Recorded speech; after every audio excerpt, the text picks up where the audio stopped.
Good morning everyone. আজি মই অলপ দেৰিকৈ উঠিলোঁ। কলেজ নাযাওঁ যিহেতু ঘৰতো অলপ কাম আছে, সেইবাবে বাৰু কলেজ নাযাওঁ। মই উঠিয়ে মই দাঁতটো ব্ৰাছ কৰি ল'লোঁ। বাবু আছিল লগত, কিবা কৈ আছিল সি। তাৰে পিছত মই দোকানত গ'লোঁ।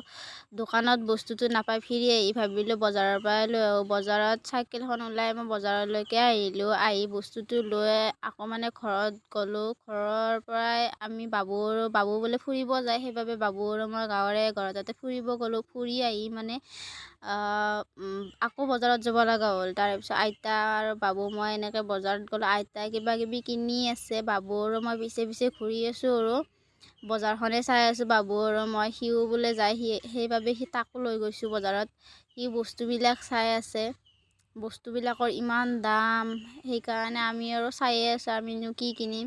ভিডিঅ'টো সমাপ্ত কৰিছোঁ ইমানতে। যদি ভাল লাগিল প্লিজ লাইক কমেণ্ট কৰি দিব আৰু শ্বেয়াৰ কৰিব।